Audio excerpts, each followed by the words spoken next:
সিরাজগঞ্জে বিশ্বকবি রবীন্দ্রনাথ ঠাকুরের ১৬৪তম জন্মবার্ষিকী উপলক্ষে শাহজাদপুর রবীন্দ্র কাছারি বাড়িতে শুরু হয়েছে ৩ দিনব্যাপী জন্মবার্ষিকী উৎসব। বৃহস্পতিবার সকালে শাহজাদপুর রবীন্দ্র কাছারি বাড়িতে জেলা প্রশাসনের আয়োজনে ৩ দিনব্যাপী মেলার উদ্বোধন করেন পার্বত্য চট্টগ্রাম বিষয়ক মন্ত্রণালয়ের সচিব মোহাম্মদ আব্দুল খালেক। জেলা প্রশাসক মোহাম্মদ নজরুল ইসলামের সভাপতিত্বে উদ্বোধনী অনুষ্ঠানে উপস্থিত ছিলেন পুলিশ সুপার মোহাম্মদ ফারুক হোসেন ও শাহজাদপুর উপজেলা নির্বাহী অফিসার মোহাম্মদ কামরুজ্জামান সহ রবীন্দ্র গবেষক ও বিভিন্ন রাজনৈতিক দলের নেতাকর্মীরা। শাহজাদপুরের মানুষ হিসাবে আমি খুবই আনন্দিত, গর্বিত এবং আমি চাই শুধু রবীন্দ্রনাথের এই জন্মজয়ন্তীর একদিন উদযাপিত হোক বা একদিন মানুষকে বা ২-৩ দিন রবীন্দ্রনাথকে মনে করুক এমন না। রবীন্দ্রনাথের যে সৃষ্টিকর্ম সেটি মানুষ অন্তরে লালন করুক।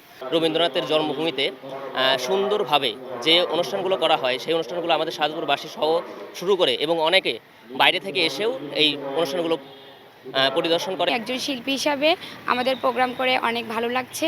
আমরা প্রতি বছর এই দিনটার অপেক্ষায় থাকি। ভগবান, তুমি যুগে যুগে দূত পাঠাইছ বারে বারে দয়াহীন সংসারে।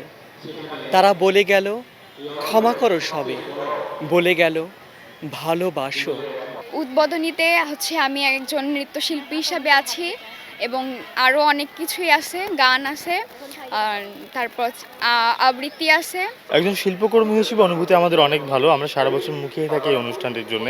রবীন্দ্রনাথকে ঘিরে আমাদের শাহজাদপুরে একটা অন্যরকম আমেজ সৃষ্টি হয় এই দিনটিতে। এই অনুষ্ঠানে অংশগ্রহণ করে আমি অনেক আনন্দিত। যেখানে সাহিত্য চর্চা হয়, যেখানে জ্ঞানের চর্চা হয়, সেখানে মানুষ বিপথে যায় না। এই জন্যে ইয়াং বয়সে বিশেষ করে এই দিকে মনোনিবেশ করাইতে পারলে যেতে এখানে একটি স্মৃতি বিজড়িত, রবীন্দ্রনাথ ঠাকুরের স্মৃতি বিজড়িত এবং এই যে একটি কুটিবাড়ি, এটার কিন্তু একটি অ্যান্টিক ভ্যালু আছে। তো এটি প্রতি মানুষের যদি আগ্রহ বাড়ে তাহলে আমাদের বিশেষ করে যুব সমাজ আরও সৃষ্টিশীলতায় মনোনিবেশ করতে পারবে, এই প্রত্যাশা আমার।